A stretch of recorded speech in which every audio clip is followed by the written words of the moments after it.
Hello my friends and welcome back to the reading of the Spirit's book. Today we are at part 3, chapter 10, Foreknowledge of the Future. And we have question 868, which is the following. Can the future be revealed to humans? Answer. In principle, the future is hidden from them, and only in rare and exceptional cases does God permit it to be revealed. Question 869. For what purpose is the future hidden from them? Answer.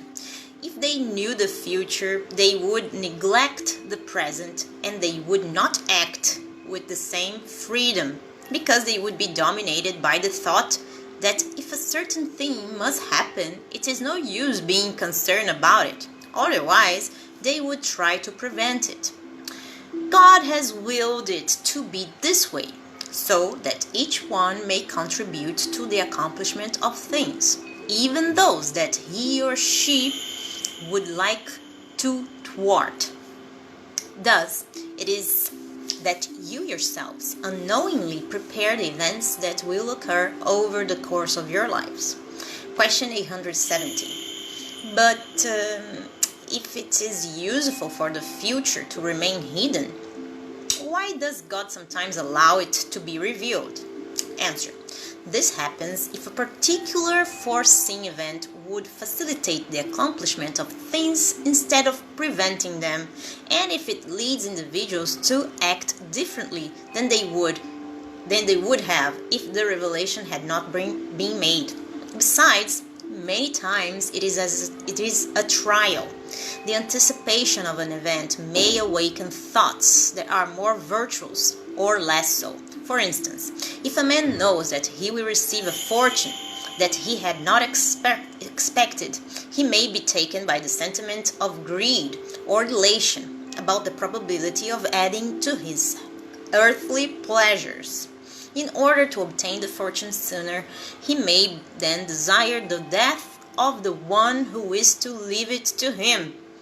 On the other hand, perhaps such anticipation will awaken good sentiments and generous thoughts in him. If the prediction is not fulfilled, it will be another trial, the way in which he bears the disappointment. Nonetheless, he will have acquired the merit or the blame for the good or bad thoughts that the prediction aroused in him. Question 871. Since God knows everything, God knows whether a person will or will not fail in a particular trial. If that's the case, what is the need of the trial in the first place, since it cannot add anything to what God does not already know about that person? Answer. You might as well ask why God did not create human beings perfect and accomplished to begin with, or why they must pass through childhood before arriving at adulthood. The purpose of a trial is not to enlighten God about what people deserve. God knows perfectly well what they deserve, but to leave them the entire responsibility for their own conduct, since they have the freedom to do or not do. Since they can choose between good and evil, a trial has the purpose of placing them before the temptation of evil, leaving them all the merit for resisting it. Also, even though God knows very well beforehand whether they will triumph or fail, out of divine justice, God can neither punish them nor reward them for an act they have not yet committed. And there is a note from Kardec under this answer, which is the following. It is the same among humans, however capable aspirants may be, and no matter how certain they are of success, they cannot be granted any diploma without first being tested. In other words, without trial. In the same way, a judge does not condemn the accused except with proof that a crime was actually committed, and not by the prediction that the accused can or might commit such act in the future. The more we reflect on the consequences that the knowledge of the future would have for humans, the more we see how wise providence has to conceal it. The certainty of a happy event would result in inaction, an unpleasant event in discouragement. In either case, our efforts would be paralyzed.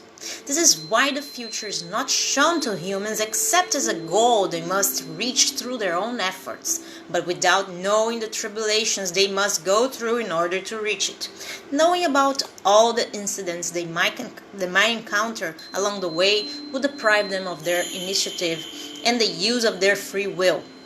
They would let themselves be dragged down the fatal slope of events without exercising their own faculties. Then, when the success of a matter is assured, no one is worried about it any longer. Well, guys, I hope you guys are liking this reading as much as I do, and I wish you a great Sunday. God bless you all. Big kiss. Bye-bye.